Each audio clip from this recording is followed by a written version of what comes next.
ici Dorémy et bienvenue dans cette nouvelle vidéo. Aujourd'hui, on reparle à nouveau de jeux de société. Le jeu que j'ai choisi de vous présenter, c'est Candy Chaser. C'est un petit jeu sorti chez Yellow en 2016.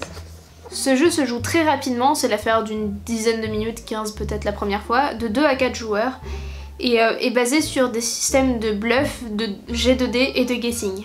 Le matériel est très simple et assez coloré, et j'aime vraiment beaucoup cet aspect vraiment... ouais, couleur. Je vais vous présenter rapidement le matériel de jeu et le principe du jeu, et ensuite je vous ferai une petite démonstration avec 3 joueurs pour voir comment se passe une partie, et cette fois-ci vous aurez droit à une partie complète puisqu'il n'y a ni spoil ni longueur dans la partie. Donc voici comment se présente le plateau de jeu. Chaque couleur représente un type de bonbon, et au début de la partie, chaque joueur reçoit une carte comme celle-ci, lui indiquant un bonbon, donc on a la couleur du bonbon. Il faut consulter cette carte et la garder secrète.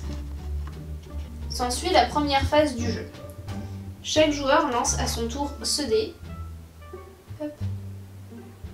qui a des faces de -2 à +3, sachant qu'il n'y a pas de 0. Après avoir lancé le dé, le joueur choisit une couleur de bonbon et l'avance ou le recule du nombre de cases correspondant. Si on a un bonbon qui est déjà à -2 par exemple ici, et qu'on veut le faire reculer, on peut le laisser en place et ne pas le faire reculer plus puisqu'il est coincé. On peut sélectionner ce bonbon là. En revanche, si tous les bonbons sont comme ceci, il est interdit de ne pas bouger un bonbon. Cette première manche s'arrête dès que un des bonbons a atteint la case G. Hop, comme ceci. S'ensuit alors une seconde phase de jeu. Chaque joueur dispose d'un paquet de cartes comme ceci, qui correspond à son dealer. C'est un paquet de 5 cartes et chaque carte représente un des bonbons. Le joueur à la gauche du joueur qui a fait gagner un bonbon commence. Il a le droit d'accuser un autre joueur d'être le dealer de tel ou tel bonbon. Pour accuser, il suffit qu'il donne la carte du bonbon correspondant au joueur. Si l'accusé est bien celui dont le bonbon lui a été donné, il a perdu. En revanche, si l'accusateur s'est trompé, c'est lui qui a perdu. Il n'est cependant pas obligatoire d'accuser quelqu'un, on peut juste passer son tour. Si on a raison, on a le droit d'accuser une deuxième personne ou de passer son tour. À la fin de la partie, si il reste plusieurs joueurs qui n'ont pas perdu, si par exemple personne ne veut accuser, c'est le bonbon qui est le plus à droite sur le plateau, donc il y a le plus grand score, qui gagne. Donc soit H, soit 5, etc. Si, admettons, on a éliminé le joueur rouge ou que personne n'avait le rouge, puisque c'est 4 joueurs maximum et il y a 5 couleurs de bonbons, et qu'on ait en deuxième une égalité à 5, donc comme là, le violet et le bleu, c'est le bonbon le plus haut qui gagne, donc le bleu. Voilà pour les règles, c'est vraiment très simple, et du coup je vous propose de faire une petite partie avec nous pour voir comment ça se passe dans la réalité. C'est parti! Du coup, chacun de nous a choisi son petit bonhomme. Voilà.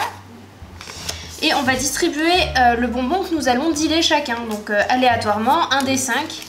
Alors les autres, vous fermez les yeux et je montre à la caméra lequel moi j'ai. Voilà. Tout le monde a bien vu. Et à tour de rôle, on va lancer le dé. Qui commence? Bon, allez, moi. Et choisir un bonbon qu'on va avancer ou reculer. Moi, je fais +2 sur celui-là. Entre nous, on a ajouté une petite règle qui est qu'on n'a pas le droit de bouger 2 fois de suite le même bonbon, parce que sinon on n'arrêtait pas de faire des allers-retours entre les deux mêmes, enfin faire bouger que le même.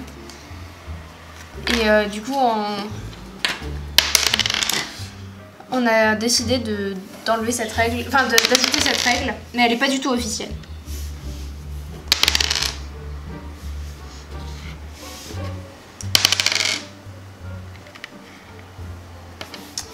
Là, chacun à notre tour, on bouge tranquillement les bonbons.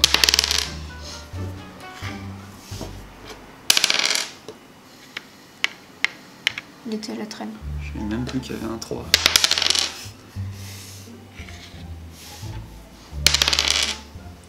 Donc comme vous le voyez, c'est assez rapide. Et comme vous pouvez le constater, il y a un cadre sur 3, 4 et 5, ça j'en ai pas parlé pendant l'explication du jeu. En fait, on peut pas passer à gagner s'il n'y a pas un autre bonbon dans 3, 4 ou 5. Donc là, vous voyez, je peux gagner. faire gagner le jaune, parce que le rouge et le bleu étaient déjà dans 3, 4, 5. Donc là c'est fini. C'est moi qui ai fini le jeu, donc c'est Loran qui est ici qui va commencer à accuser des gens.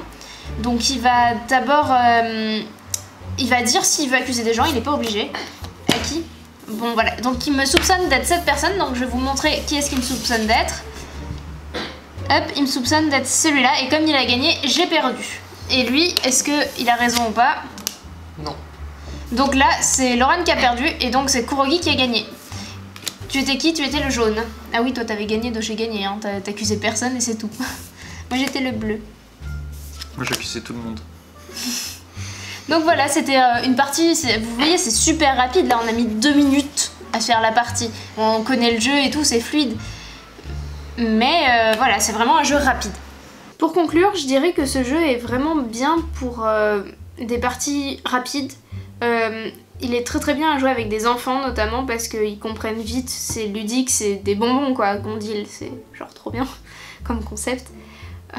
C'est pas un jeu que je joue tous les jours, c'est sûr, surtout quand on est à 2. Par contre, ce que je trouve sympa, c'est quand on change les joueurs, parce que du coup, on perd ses habitudes en fait, parce qu'on a tendance à avoir une stratégie, ou enfin, à faire toujours un peu la même chose finalement. Et quand on change de joueur, bah justement, on a d'autres gens qui ont d'autres habitudes ou qui vont avoir d'autres idées, et je trouve ça vraiment sympa aussi, du coup, cette rejouabilité, plutôt avec d'autres joueurs, c'est sûr. C'est clairement pas le jeu de l'année, surtout que c'était en 2016, mais ça reste un petit jeu très sympa, tout à fait abordable puisqu'il ne coûte que 12 € et qui a l'avantage de pouvoir se transporter facilement, de pouvoir se jouer aussi bien entre adultes qu'entre enfants, d'être rapide à ranger, rapide à expliquer. Voilà, c'est vraiment rapide et efficace. J'espère que ça vous aura plu et je vous dis à très bientôt dans de nouvelles vidéos. Des bisous!